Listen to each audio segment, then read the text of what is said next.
Hello, you wonderful people, and welcome to another episode of Crime Centric. This being a show, it's about crime dramas that I watch. For today's episode, I'm going to talk about Season 2, Episode 4 of Barry. A great episode. A lot of really interesting things went down in this episode, so let's break it down. Well, first and foremost, we're opening with Barry, Sam, and Sally all hanging out, which I also love that Barry, it did it before him because Invincible hadn't come out, but I love that it's like, the guy was like, oh, hey, and he's like, no, my name's, and it hard cuts to the title card, Barry, and then cuts back really quickly. I was like, oh, if you're unaware, the TV show Invincible does that, so I thought that was kind of a neat little way of doing it, because they never really used the title card like that, so I thought that was kind of interesting to do it that in that one instance like that, but regardless, they're getting together, and you could tell Sally's like awkward around him. And I think this episode did a really good job of like expanding upon, making me retract a little bit of some of the thoughts I had last episode, but also kind of elaborating and kind of like building on some of the thoughts I had last episode of like wondering about certain things. So Sally's really awkward about him, asking about like, oh, your family. It's like, oh, wow, you have a 5-year-old son and stuff like that. And Barry's like just dead eyeing him the entire time because like Barry's just like holding back his rage, just like, I hate this guy, I know what you did to Sally. You're a garbage human being. The fact is, I hate you. But Sally like is very showing like nice platitudes towards him, and it's like, oh, thank you, and it's like, oh, he offers to pay and stuff like that. So it's like she's thanking him and stuff, and Barry doesn't get that. So even the fact is Barry's looking when the guy's like, oh, like, nice to meet you, bud, and wants to shake his hand and everything, and Barry's just so annoyed because the entire time Barry's like, oh, the play Sally's making is great. She's like, no, it's not a play. It's more like a scene. No, you don't want to see it. And I think we really kind of get into that later on when Barry sits down with her and he's running the lines with her. He's like, I'm not trying to be a dick about this. He's like, I'm just curious. After everything he put you through, like, why were you kind of nice to him and stuff? And she walks away crying and she opens up to him like, all the stuff I wrote in my play, it didn't happen. She's like, he beat the shit out of me and I didn't do anything. Which Barry says something I basically said last episode, which is like, you got out of that situation. That's the most important thing. But the reason why I had to say retract some of what I said before, because I was wondering if like some of the stuff Sally was doing was, I think there was the real stuff, because I said that the situation was very layered, that I think Sally overcompensates in many different regards because of that relationship. Like, I think she has a bit of a complex, and I think a lot of insecurities because of that relationship. I mean, maybe they were already there, but she's trying to fill something inside of her heart because she wants to play these rounded, very strong characters, because these like small parts, they make her feel small. And because she felt small in her relationship, her husband made her feel small, Sam made her feel small, and so she opens up to Barry about how she lied about what happened to her, and it's like, yeah, she left, but and for her, and she's in that sad cycle that anyone that's in an abusive relationship tends to be in, where she is like, right, he nearly choked me to death, and she's like, I think I crawled into bed with him and held him, like she's just like, she's beating herself up about it. But it's like that's the sad thing, like she isn't alone in it. Like that is a recurring thing. Like you kind of get this like Stockholm syndrome, and she even like, you almost think like you deserve it in some part, because you're also probably thinking like, well, they promised not to do it again. They probably it wasn't going to happen, and maybe, like I said, on some level, maybe she almost started to believe she deserved it or something. But luckily, she got away from it all. And Barry's like, it's okay, like you can lie, like you could just keep the story the way it is in your scene. And she's like, but that you want me to lie? He's like, no. He's like, he knows how important it is for her, like, because she's like, I don't know if I can perform this in front of everyone and I tell them the truth, because like, what are they going to look at me knowing like all that happened to me and I stayed? And that's the sad thing, that she thinks like people are going to view her differently. Like, oh my God, I can't believe she stayed. Like, I think more people will be understanding, being like, right, you were in a terrible situation, and luckily you got out of that before things could go worse. Because for her, it's like, things were like bad in the first year, but obviously they got worse and worse over time. And I think in her mind, it's like, me staying just made, but once again, it's like, she's not the only one. Sadly, that is I wouldn't say common enough place, but you hear that from time to time about people in abusive relationships staying. And that was really like very heartbreaking. And Barry, because Barry was also talking from his own perspective without talking about it. It's like, right, you get to be who you want to be. He's like, I'm Barry Block. I'm an actor. We get to be who we want to be. So you can be the person that you're writing about who told off Sam, who stood up to him. Because that's the thing. She's like, I never stood up to Sam. You know, she told herself that story and over again to make herself feel powerful because she felt like she wasn't. But like walking away is powerful in its own right, even though she doesn't see that. It's like being able to get out of that relationship, being able to find a way to move forward, but obviously she still carries some of those issues and some of those scars with her, so. But at one point when Sally's performing, Barry happens to notice and see Sam there, and Sam's like, oh, he's getting so upset. He's like, I have a family, how dare she do this? First and foremost, motherfucker, she's not even saying your last name, so go fuck yourself. Two, because he's like, oh, look, I don't bring my lawyers into it. I guess it's because of like, right, you were married. If anyone wanted to know, they probably could look it up and find it, but no one's going to look beyond that. But it is like, because, I guess because she uses his name she doesn't even use your full name. She just says Sam. Like I said, there's records of their marriage and stuff, so it wouldn't be too hard for people to figure out. But he's more so concerned with like, oh, I don't want my family to know I was an abuser. Like, I have a family. That's the thing. If he abused Sally, who's the hell is saying that he's not abusing his son or his current wife? You know, you don't know about that because that shit doesn't just like go away. It's still somewhere inside of him, I think. But then it also gets into that conversation of, do you think people can change? It's actually part of this episode too, so.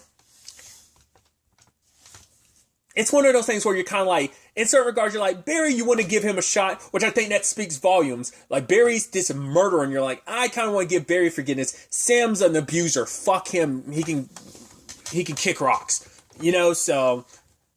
But regardless, and once again, like Sam wanted to be all like, oh, hey, hi. He put up this front like, oh, everything's good because he has a very, what's the word I'm looking for? He revisionist history because he's trying to like, later on, he's chewing out Sally for all the lies she told. Like, all she said in her story is she stood up to him and he can't even let her have that. It's like, what kind of garbage, like you're already a garbage human being. You're like the lowest of low at the point that you're berating her because she wanted to stand up to you in this, like to take back some of the power from the abuse you gave her. She wants to right. And so to him, I guess in his mind too, it's like, no, because it's not just that, because entirely he's like, oh, that's her taking things out of proportion, blowing it out of proportion. She's being dramatic is the words he used to like to minimize her, to make her feel small again.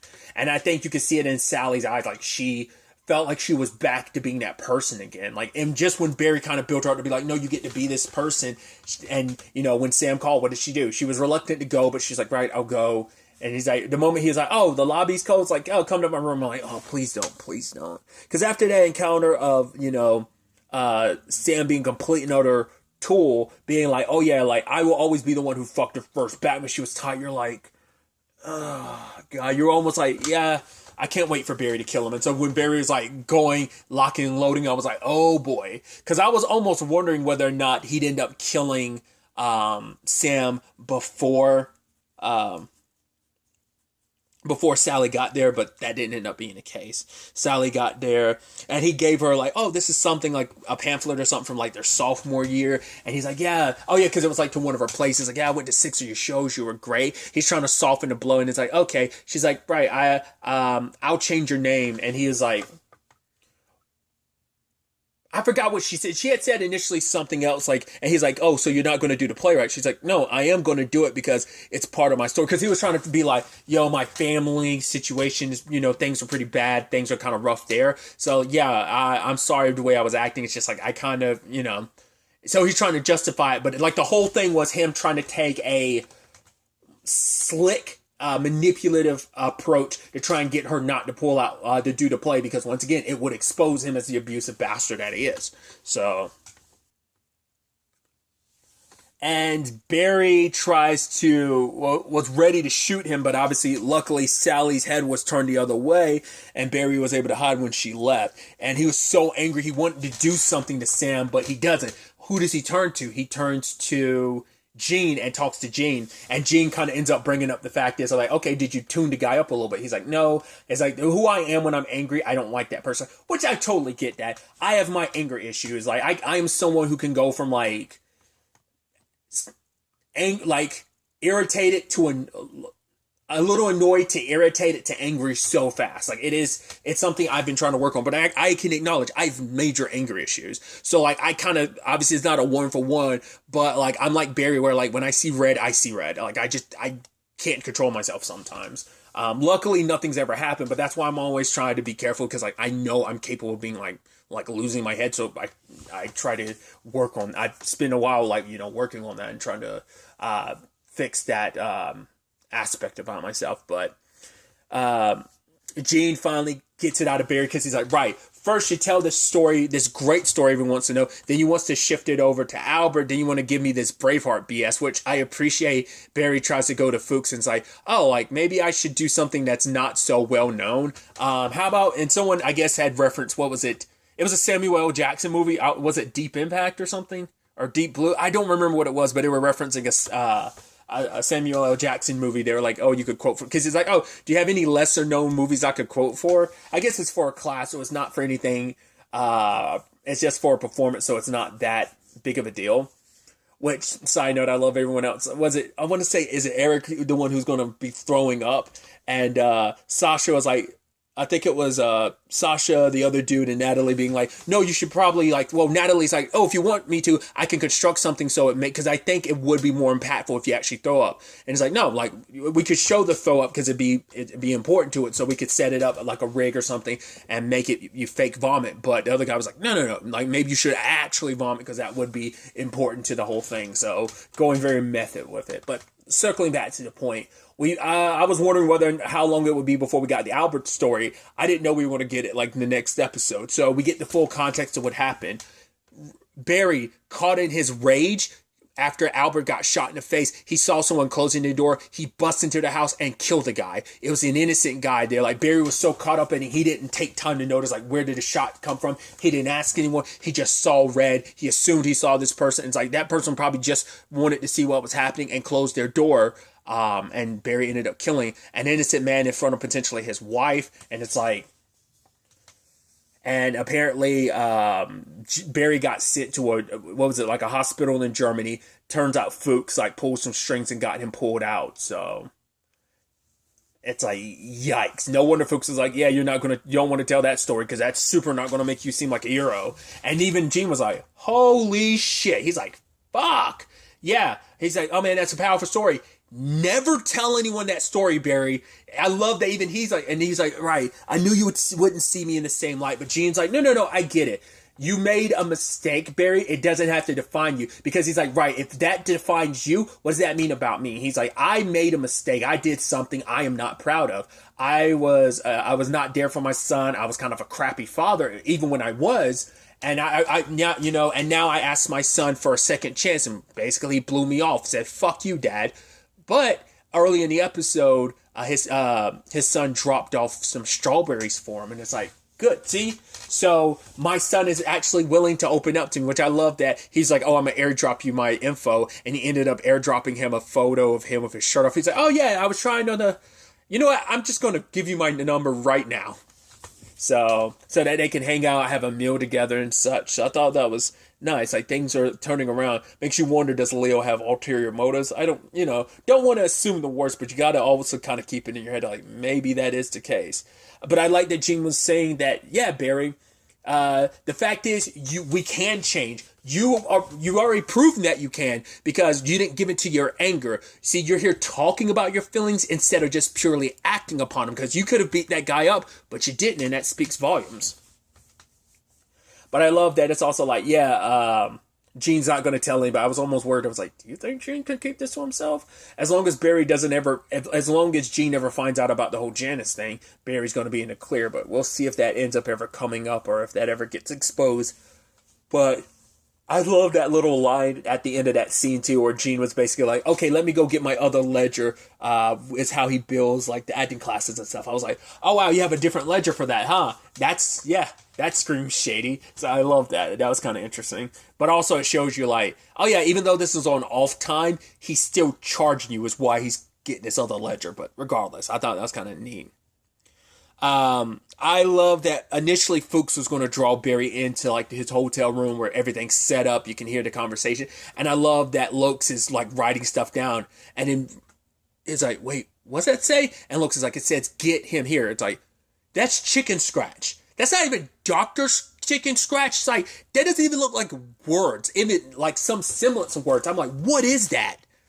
And then later on, he writes down the address and Fuchs is looking at it like, what? He grabs something else and gets the address to give to Barry. I love it. So that was interesting.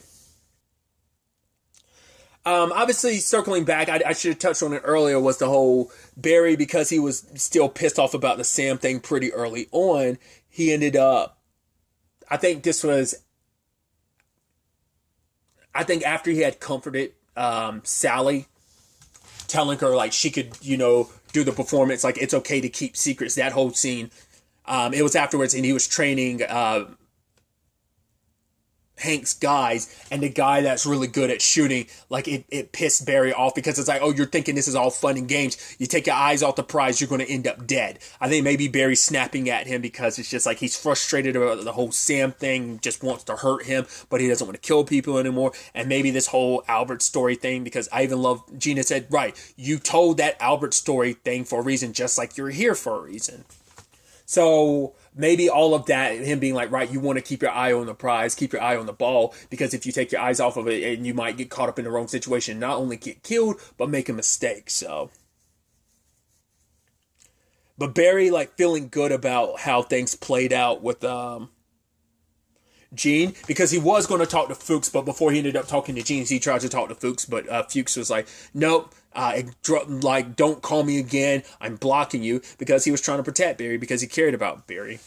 He felt wrong about, like, getting, like, entrapping him like this. And he tries to, like, sneak out, and as he does, Barry rolls up, and you're like, oh boy, this is about to get bad. And Barry confesses to killing Janice. And Loke cheers it, and it's like, cool, you're going to sit down. I'm like, so what are you going to do, Barry? I was thinking the entire time, like, okay, so it's Fuchs going to come out the other side of the room and end up killing Lokes. I was like, is Barry going to wrestle with Lokes and end up having to kill another cop? It's like, how's that going to play out?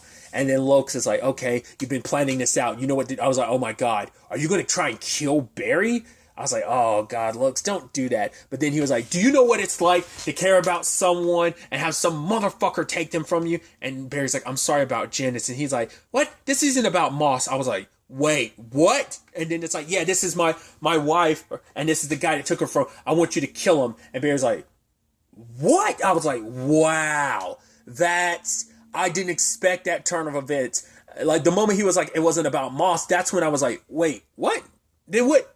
So now you're like, okay, so was that what this was all about? Did you always want to come after Barry so that you could get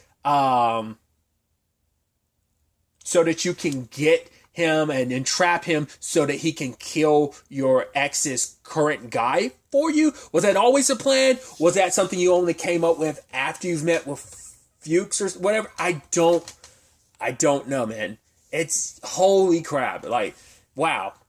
And I thought you were doing this because you cared about Janice. Maybe at some point in time he did. Not unless he plans on going like, okay, I'm going to trap you into doing this. I'm going to have you kill my ex. And then, not kill my ex. I'm going to have you kill my ex's current significant other. And then I'm going to turn you in. Like, I'm going to get what I want, and I'm going to take you down in the process. I don't know. Maybe Lokes is going to be a man of his word. It's like, yeah. Man, it's like time and time again he finds himself in this situation. First with Hank, and, first last season, and now this season with Hank, and now he's doing it with Loach. But now it's like he got out of the Hank situation by training Hank's people, but now Loach is bringing him into this, which I guess Barry could go like, okay, Hank, the sharpshooter guy, that one of Hank's guys, I guess is like, right, we could get him to end up doing it for Barry, because so Barry doesn't have to kill people. Which I love that recurring bit from last episode where the guy walks up and he's translating. It's like, we speak English. We don't need you to translate for us. I love that. So it's definitely going to be really interesting to ultimately see where episode 5 takes us with all of this. But really, that's all I'm going to talk about. Till the next time we meet, be happy, be safe, live life to the fullest, and enjoy it. Good day and goodbye.